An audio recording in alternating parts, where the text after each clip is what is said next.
Welcome to Fearless and Flawed. Today's guest is Janice Diaz, a powerhouse in financial services, a growth coach, and an unapologetic truth teller who's been breaking rules and building businesses for 25 years. From single motherhood at 19 to VP level leadership, Janice brings a story of grit, grace, and reinvention. And I'm Serena, and I help bold leaders become the go to experts in their space. And I'm Sarah, an email marketing pro here to convert clicks into cash. Together, Serena and I are two women in charge, digging into the fearless, the flawed, and the fabulous journeys of female founders rewriting the rules. So let's dive in. Hi, Janice, and welcome to our show.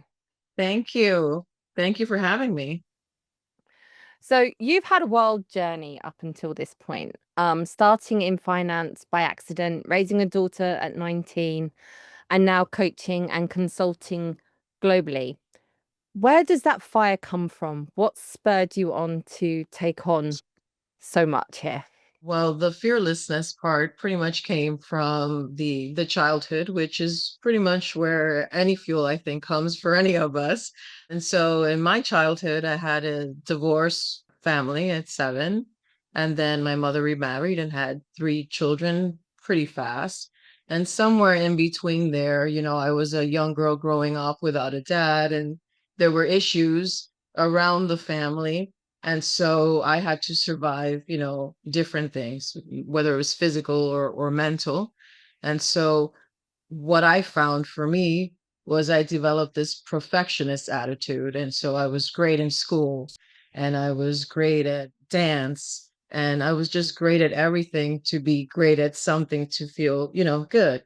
And so that energy has really fueled everything that I've done pretty much. It's helped me open business, it's helped me raise a daughter young, it's helped me do a lot of different things because it's something that I just kept doing. Not that it was probably the best mental thing to do, but at that time it was a survival mode, and so I think that's pretty much where I got that. Which is tough to say because I never really say those things. Those things stay kind of in a closet somewhere, but I figure, if we're gonna talk about fearless and flawed, well, that's that. I love that. Yeah, yeah, it's your journey. I think, something really important is that I think sometimes in business, there is the image of who you want to be and what you want to present. And then there's the reality, kind of like you see on social media. So I think, the reality is a lot of people who have that won't stop, won't quit, you can't tell me no attitude, usually have some experience or some history of constantly being told no, and not just in a business setting, but in a life setting or in a neglectful way. So I appreciate that kind of coming from that angle because I think it's very relatable. And how did, we know the fire where it came from. So now walk us through how that connects to I have this fire, career, motherhood. I'm going to conquer the world. Where did it start?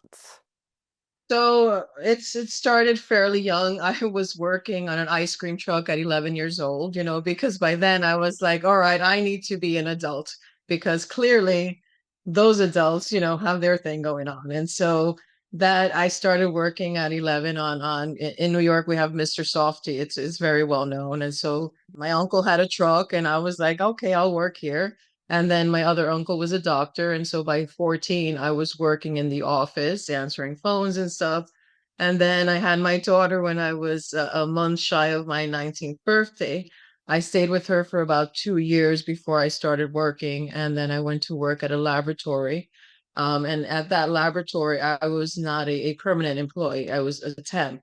And so I got paid a little bit more, but I didn't get paid off my time off and stuff like that, especially, with a young kid. So I had to be very bold in what I did because I didn't have college or any type of university. And in New York, it's not that easy to get a job if you don't have something going on, a decent job. And so at that laboratory, I was probably 21, 22. I started working in each department so that I could understand different things. And so everywhere that I've gone, I've pretty much, because I had no degree, I've had to just learn different things. And that's why I can wear so many hats.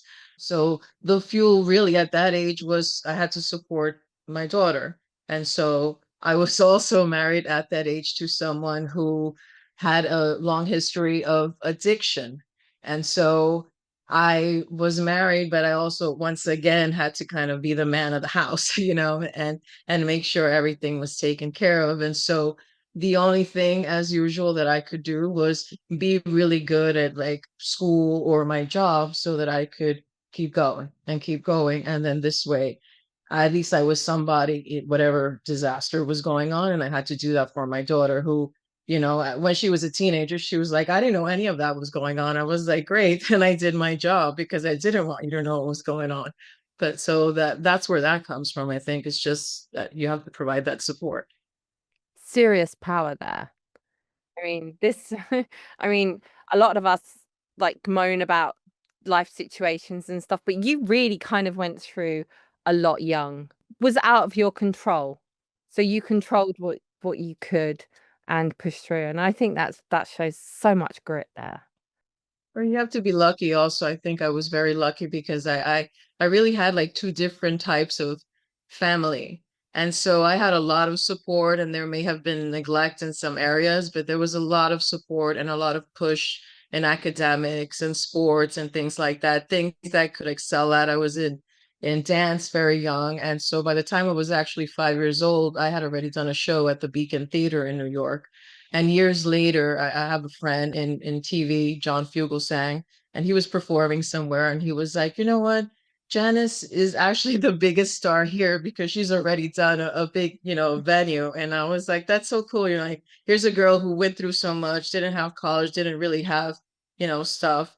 But here I am, and like people have some respect for me, which is kind of what you really want when you go through things. Well, the thing is, education at the end of the day is just pieces of paper to show how smart you are. It doesn't really prove anything. It doesn't really amount to anything, especially as you get older anyway. I mean, I can't even remember my results. If I'm honest with you now, it was so long ago.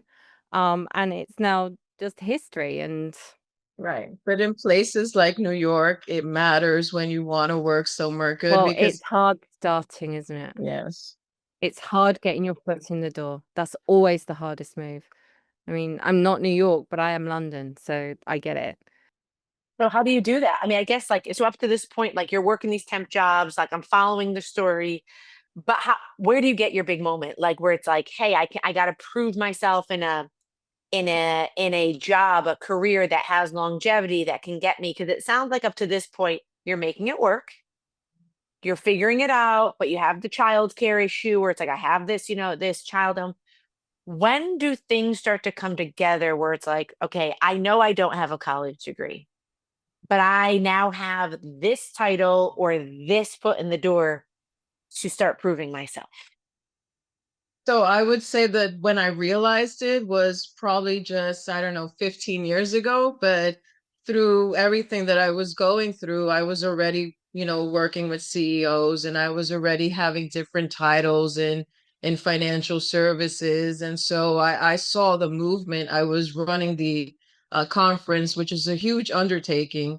And so I saw it, but I was still a woman in financial services who didn't have a degree, who's Latina, and who has a young kid. And so there were different, levels. I was just surviving, I think, until I saw it, which was when I moved overseas to start working with expats. And then there finally I hit the 6-figure mark, and I could afford a great apartment, and I was just doing my thing. And so that's when it hit me, like, I did something. I knew when my daughter graduated that I did something, but this feeling of like in professional world didn't hit me probably until 12, 15 years ago. Wow. Were you in Italy? So you mentioned you moved to Italy at some point. Were you in Italy at this point or? So when I came to Europe, I started in Amsterdam. So I lived in Amsterdam for 4 years, which in itself was just an amazing experience, for me, my family who would come visit. Everybody was like, wow, we're in Europe now. How'd you get there though? Like what was that link? Like what job did they send you there for like 6-month gig or this is like a permanent?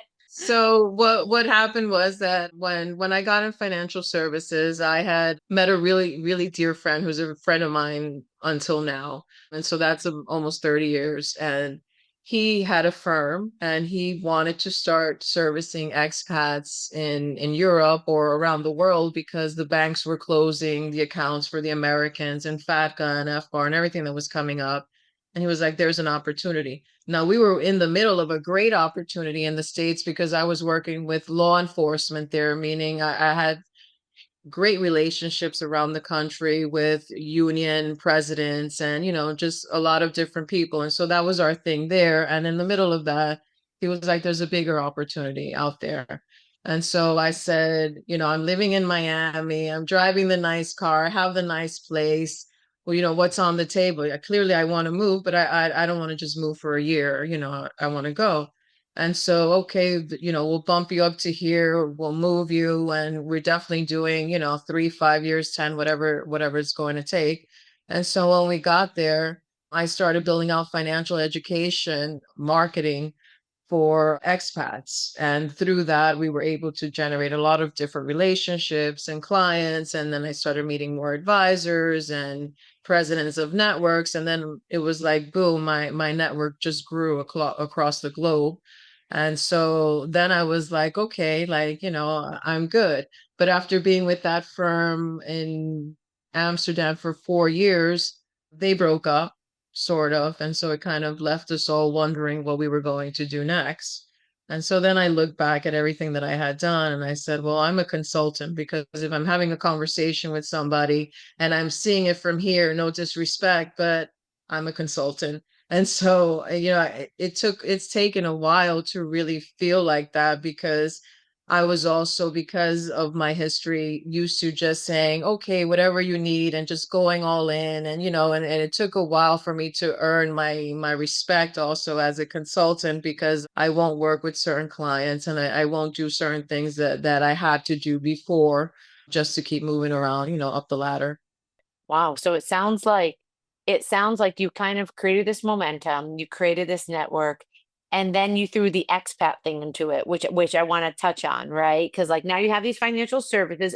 Walk me through when you say financial services for expats. Give me like a concrete example for our listeners who can be like, oh, okay, that's what it means. What is that looking like? So I work with advisors who do cross-border advice. So that's like, let's say a British person moves to the United States and they want to transfer their British pension over there. That's something that they could do. US person lives in France, has property in the United States. How do we handle that? The IRS is always on us. And so we focus on American expats. And so, which is great for me because I'm living that American expat life. So it's great when I write things or, I speak to advisors who tend to be cross border, meaning from the UK or Europe or somewhere outside of the US. And I can help them understand what an American, talks like and what they expect when they're talking to a financial advisor and things like that.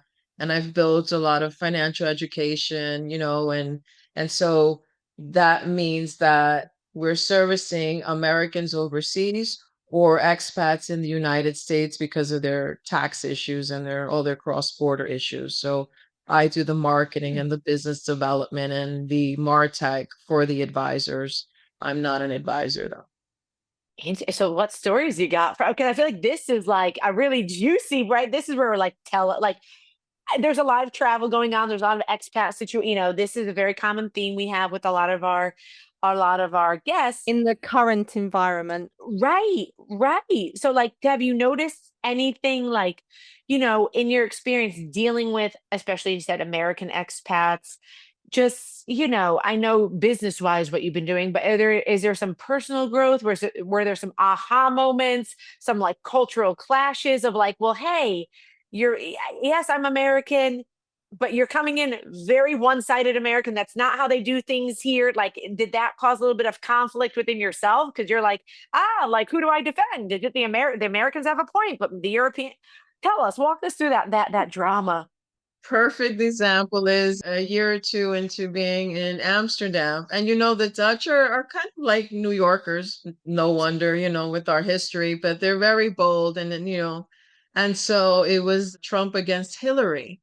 And so I can't tell you how many times people were like drinking a beer around me or just hanging out, and they'd be like, they lean in and be like, Trump or Hillary. You don't Really? want my answer because whatever I say, you're going to turn it. And I really don't like to talk politics, but that was one thing that I was like, please. And me and my other expat friends from the States, we'd be like, why do they keep asking us Trump or Hillary? And it was so weird. They'd always do the same thing, lean into you. So that was one thing. It was the big topic all across. What can I say? We were all sitting there going, like we were literally biting our nails. We have no say. We know it's going to affect us. We know we're going to be dramatically affected.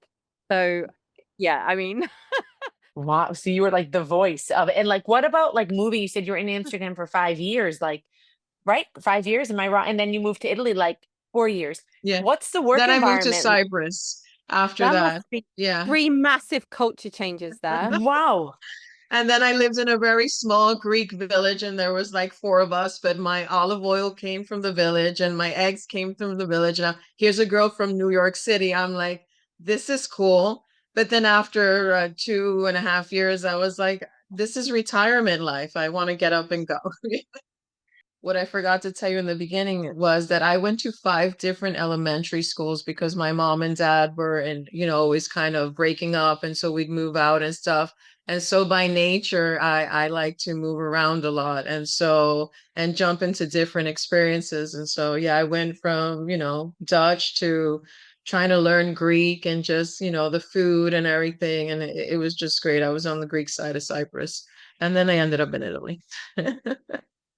Wow. And Italy, I'm assuming for work, for a job, or is that more of a, hey, I'll find a job once I'm in Italy, or was it a direct link for the financial services job? No, so it was a romantic thing. So I married an Italian. And so initially we were going to go off to Latin America probably. And, because I'm ready to move on, and he's grown up here. And so I figured we'd go to Latin America, but we're still here. So I don't know when that's going to happen. I'm sure it will happen eventually.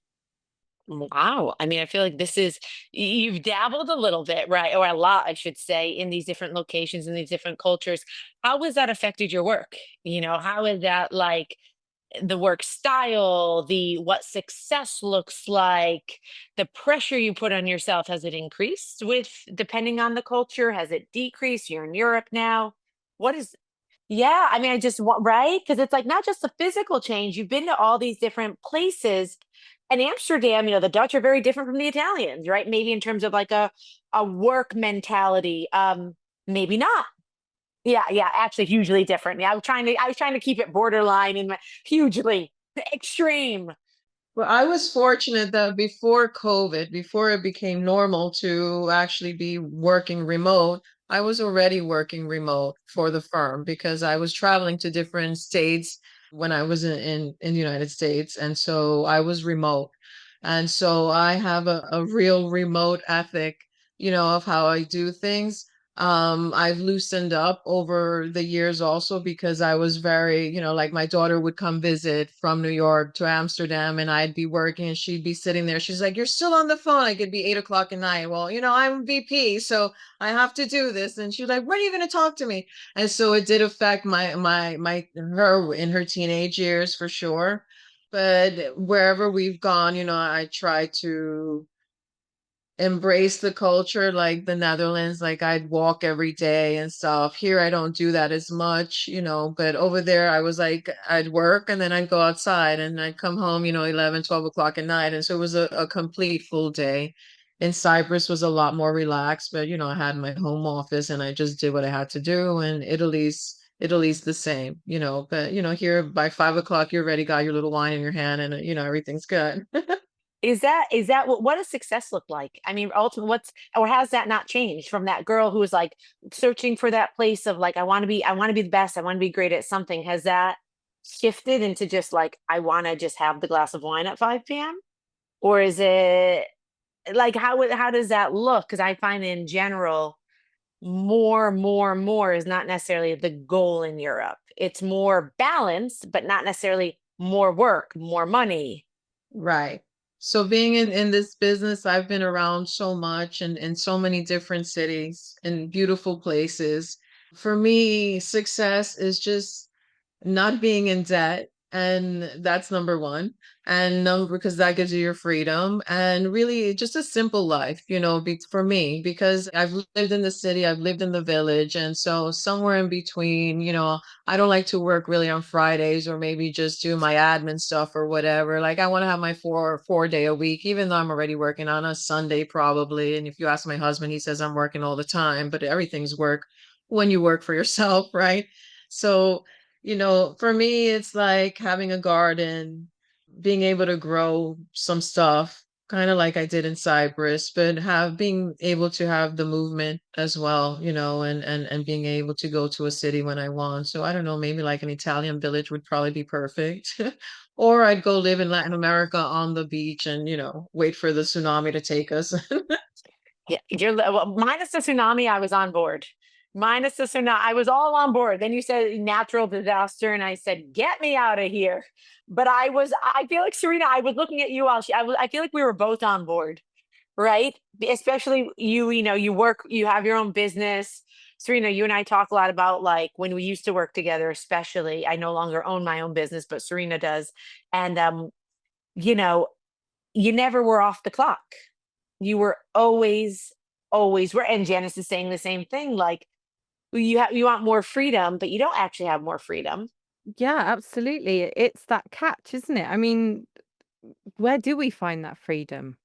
Most people go into their own business for freedom, to build that freedom, and somehow we end up, but it's different. It's a well, for me, it's different. I'm passionate about what I do. I love doing what I do. So if I've got 5 minutes of quiet time, I want to be doing it. Exactly. That's how I feel.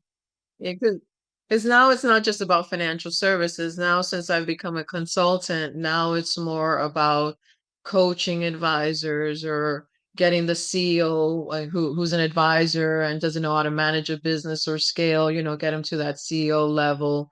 Also working with younger people who are entrepreneurs, or, there's a lot of people who I've known for a long time who look up to me. And so they'll call me and say, I want to start this business, can you show me how to do it? I don't have a lot of followers on social media, but I have really good people who look up to me, and so I try to make sure I put good stuff out to make them feel good and to make them grow. Because for me, it was the one thing that really saved me was my ability to develop myself at every level. And that's the only thing that I can give back. If I lived in my perfect world, I'd probably live in a little cottage somewhere with a couple of animals, and I'd have a psychology degree so that I could sit with people and just help them, especially younger people. But so this is the way that I feel that I can give back after everything that I experienced, and thank God I survived. And probably a lot more that I haven't even told you, but this is where I am. And so now it's time to pay it forward and to, because that stuff makes me feel good when somebody comes to me and says, I want to grow a business. And, I've had that over the last few years. And so then a year later, they're moving and, they're happy and they're doing it. That's great because I don't know, somehow I learned how to do those things. And so that it's great to see other people do it. So, as we're talking about building people's businesses, and one of the things that come up a lot in this podcast and everybody's world at the moment is AI. So, what advice would you give somebody in this AI world that I mean, children are now going to leave school. That law degree students, for example, they're going to find it difficult to get jobs because of AI, because AI replaces the thinking jobs, especially on lower levels, where they would never be put in front of clients, but they would be used to do the AI work that AI is now doing. So as people are coming up, you talk about younger people and starting business and stuff like that. Have you got any advice for anybody? So I think don't be afraid of AI and really start learning about AI, because everybody's using AI on, not everybody, but most people on the surface. I'm actually talking a lot about this with advisors right now. You're using it on the surface. you're being lazy. Don't be lazy with it. You have to have some skill to bring into the AI to be able to figure out how this is going to help you and not eliminate you in any form or fashion. And so you have to definitely work with it. I think a lot of people are being lazy about it. And so I encourage people, don't be lazy. If you're asking questions, make sure you're getting the answers. If you have some knowledge that is correct, train it right, fight with it whenever you need to fight with it, and make it better. But don't be afraid, because it'd be easy. I'm Gen X, right? It'd be easy for me to just be afraid now because, oh my God, what kind of job am I going to have? But I think of all the things that I know, and then I start figuring how AI is going to make me better at that. Or at the end of the day, get really good at AI and teach everybody else AI. I mean, we lived through the internet came out, and oh, what's going to happen now? And so here we are, right? That's a great point though, Jan. I think that's a great perspective of like, remember when like I remember, listen, I'm turning 39 this year, so a lot of my reference is more from like the technology of, middle to high school to university, which was like spell check, right? Like to me, spell check was always a thing. You would just have spell check and not realizing that like, oh no, no. That was not a thing. And the usefulness of that, right? But I'm You're only sure, talking a few years before you as well. We're not talking decades. We're right. talking you were at the edge of spell check. Right, spelled, and then came, the cashless or the personless cashier and the automated checkout and da, da, da. God, I hate those things. Oh, well, listen, I always love when the news reports. I mean, I don't condone stealing. I'm just gonna put it out there. But I always do love when they catch the person who's been doing like silent swiping for like 5 years of like, it's like, because a part of me is like, yeah, fight the corporate man. But then at the same time, I'm like, don't do that because then we all have to pay for it in our taxes. But I think again, if it's like a lemon wants, I think there's this feeling in general, because I've talked about this again, barring multiple, but there's that feeling of like, well, screw it. You know what? I'm going to press organic onion instead of regular onion because y'all are not paying to have a cashier here. And I've discussed this with my friends, right? The moral dilemma, but a lot of them are like, yeah, I know it's wrong, but AI, technology, peopleless things open the opportunity for almost justification of this poor behavior or bad behavior. And so sometimes when it comes to AI, I'm making a full circle moment here where I think that, again, losing your job, being out of a job, I really appreciated your answer, Janice, where it's like everything could be seen as like the end all be all, or it could raise you up and you can say, okay, I'm going to be even better than my colleague because I'm using AI as a tool to grow, as opposed to just like, she's using AI, she's cheating. Well, yeah, toots, get on the AI bandwagon. I'll tell you something funny. When PowerPoint came out, I was working at the broker dealer, and I had just a couple of years in, and I was like, I must go learn PowerPoint, because at this point they wanted me to do some marketing, some ads for the magazine that we use for recruiting. So I was like, I need to go learn PowerPoint. And they gave me like 2 days to go to this Microsoft thing. They didn't do that for anybody else. And I was like, because you guys don't ask. I was like, this is going to be the thing, PowerPoint. And for a few years it was. So I'm that old. We Wow. all love a deck. I love a deck. I love a deck. Yes. I am with you, Serena. At this point, sometimes if even with my friends, if they're calling me and they want to chat for an hour and a half, I'm like, send me a 3-slide deck. Like, I just got to know what the conversation points are. I got to optimize this. I'm not who I used to be. I can't be on the phone for 4 hours anymore. I'm tired. I'm hungry. But like, I do say that. I say, can you send me a PowerPoint? And they laugh. But half of me is like, can you? But I want to ask you something about following up with the AI and just kind of in your experience, because we are, named Fearless and Flawed, and we have a majority female listener. I'm curious, what would your advice be specifically with women in business? Because we're seeing those numbers on the rise, right? We're seeing more female CEOs in the boardroom, but we also know that the statistics are there that show that there's a lot more imposter syndrome, that there's a lot less funding that females get. So how do you manage that? I mean, knowing And I think it's important to remember too that like women in general are just more risk averse, meaning they're not going to overpromise something. It's just they've done studies on this. Women are going to say, I can do this. Janice, tell us, do you see what we're saying? Is it resonating? Am I off base?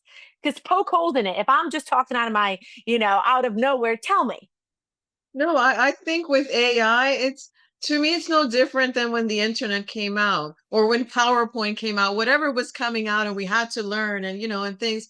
You have to keep learning. We can't be dummies. We have to keep learning because if you keep learning, then at some point you grab onto something that the AI can help you with, or you can train the AI, and so you'll be good.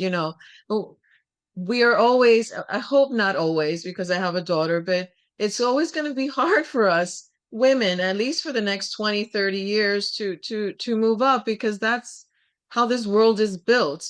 I've been in financial services almost 30 years. I don't get paid nearly what the guys get paid. If I walk into the room with a contract, they'll want me to work off of some imaginary comms later, or but if it's the guy coming in, they'd probably give him the retainer and the imaginary comms. And so it's always going to, I feel, at least in my lifetime, it's probably going to be like that for a while because that's just how it's built. But that doesn't mean we stay behind, right? Because behind all of those men is usually one of us getting them, in order. And as long as we keep learning, we have everything in our hands. We have AI, we have the internet, whatever we want. Just pick what you want to be. And even if you don't get a degree, I know I'm one of them, just keep going and learn, but don't get lazy. Don't get lost in the social media or the validation of the social media because that's something that I fear. And my daughter's not big into social media, but if I had a younger child or like my niece and nephew, I worry about that. Don't get lost in that world because it distracts you so much from the other things. We don't have anything to be afraid of. We're just evolving humans. And so maybe we have to be afraid of AI, according to the Terminator many years from now. But for right now, just decide what you want to be and have the courage just to study it or be it every day or imposter syndrome. I get it, but we have to have a level of like to see yourself there so that you can actually get there and be distracted by the world, which is so easily distracting these days. I love that. It's like instead of focusing on the fear of what could be, just do it. And it sounds simple, right? But what if, but what if, but what if, but what if? Well, just do it. Just try it out. It was something you said earlier, and I completely agree with this. It's argue with AI. Use it as a way to clarify your point, to push for more data because AI gives you enough. It just does enough. It doesn't actually give you what an expert would give you. It doesn't yet. Not without an expert pushing it hard enough to actually come up with results that are worthy. When you start pushing it, then you start understanding. It happens to me every day, and I'm understanding how much I know. I'm like, oh, badass. I know this better than this AI that went out there and did this deep research. And so I'm the consultant. I'm good. I'm worthy. Like it really helps me because I'm telling it, no, it's not like that. But I know it because I've lived it already. And that's what people need to understand. If you've lived it, then this thing can help you. Yeah, and AI. Let me just say this again for the listeners that maybe aren't super AI savvy. AI isn't always right. Like I think people who don't use AI just assume it's a magical wand. I use so much AI that sometimes you can correct it and say that's not right. And of course, AI will match the tone that you like to hear. And it's like, great catch, Sarah, smiley face. And I'm always like, thank you, AI. Pat I'm on the doing my back there, best. Sarah. Great point. Thanks for pointing that out to me. I'm so lucky to work with you. Exactly. Serena, are you my AI? It's so much validation. It's so many goddamn emojis. It's a lot of exclamation. But I think that until you use it, do you see the flaws in it too? If you're not using it, my mother, who's a former teacher, was talking about AI and academics and all, and she has a point. Don't get me wrong, but you can only poke holes in something and say, yeah, but it has its limitations. once you know it, right? And in your area of work, you've done it, you preach it. So you're on both sides of it, right? Understanding it, but also understanding the fear of it. And you're also looking at things from a point of experience, not just knowledge, from experience. So you might not even be able to put your finger on exactly what it is that you know about that situation, but because you've seen it so many times, you know how to fix it.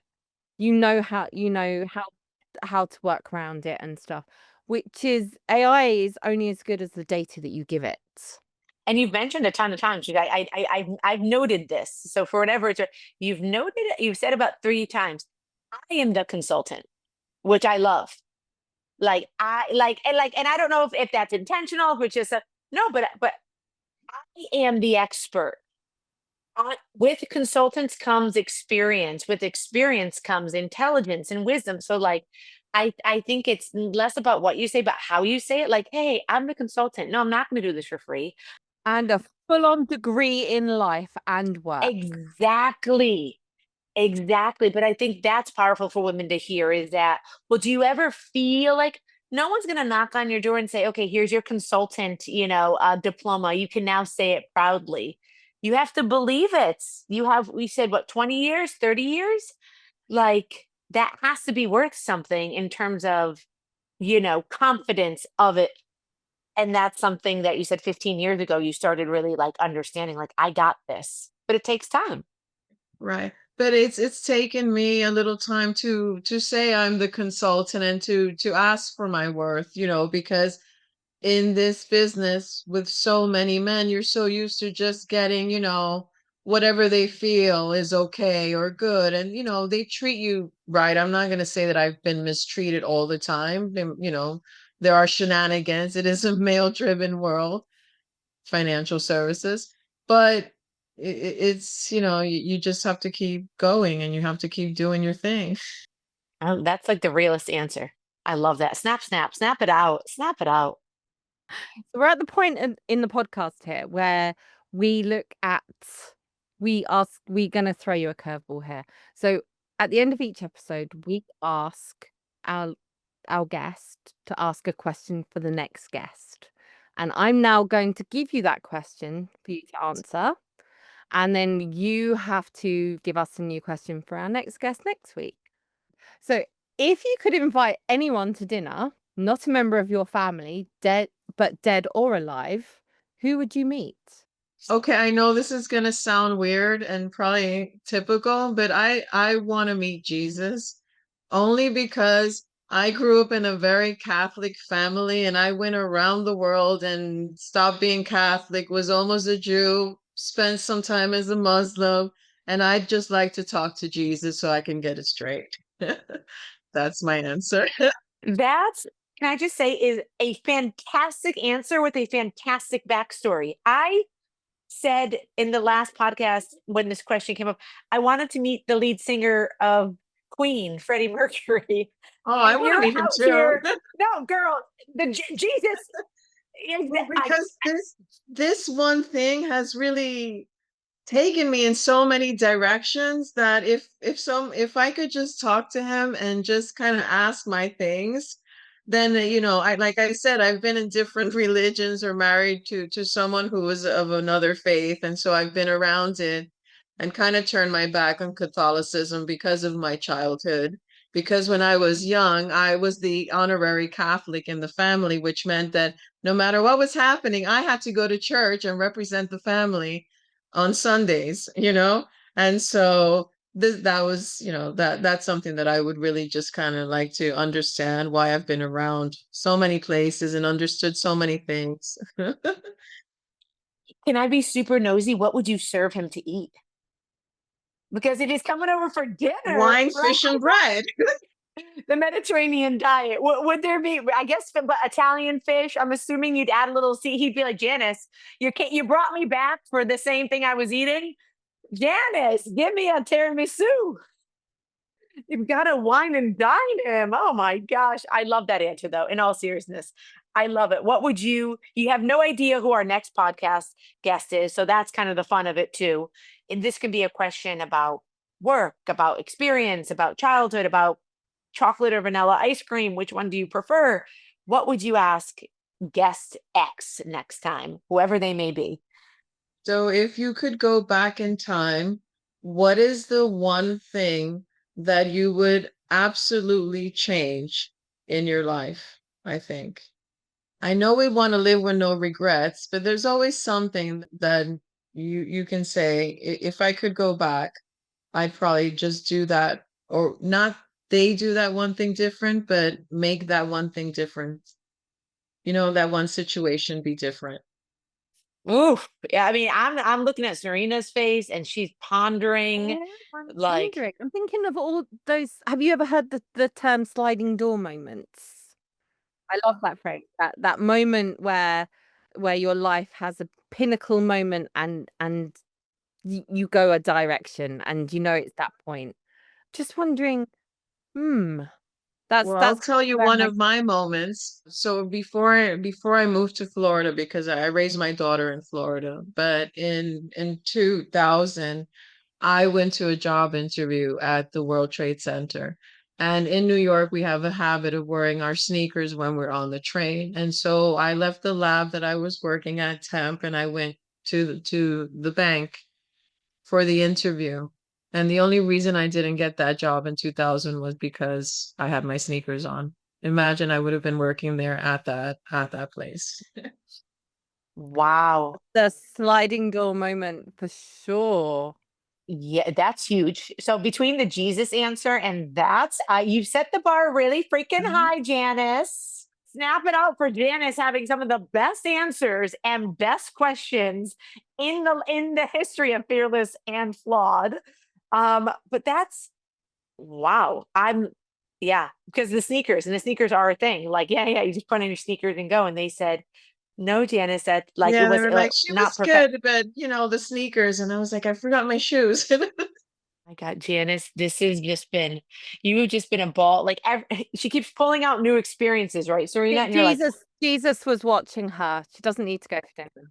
that's it. That's it. He had you covered. All those church visits as a child, Yes, you they were added up.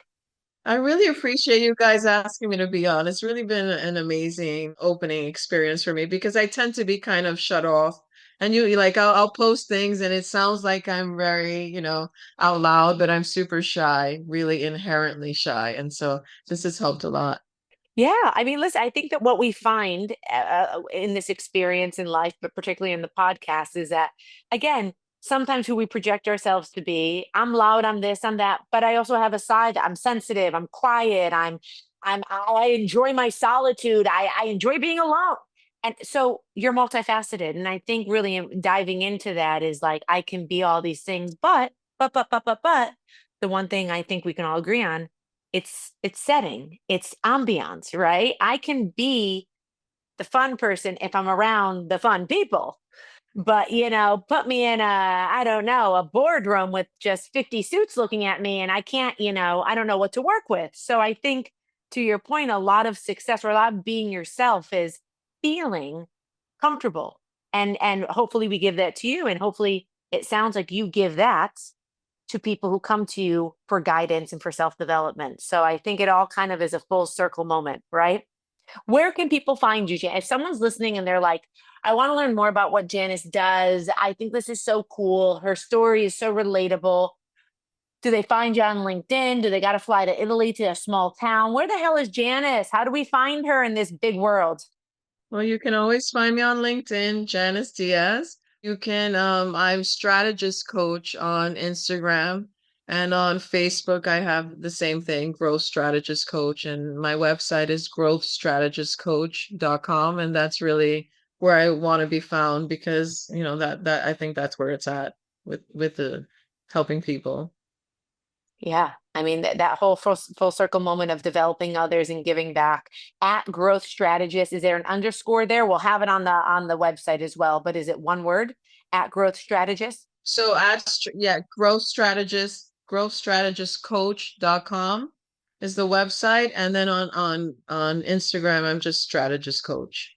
And Janice, we have loved hearing your story. I think embracing who you are, going through a lot of the challenges, coming out on the other side, surviving on the other side, and then being able to give back. Thriving. We'll upgrade that. Thriving. Thriving. Thriving. You are thriving, and I'm going to reemphasize this, and then giving back. That's key.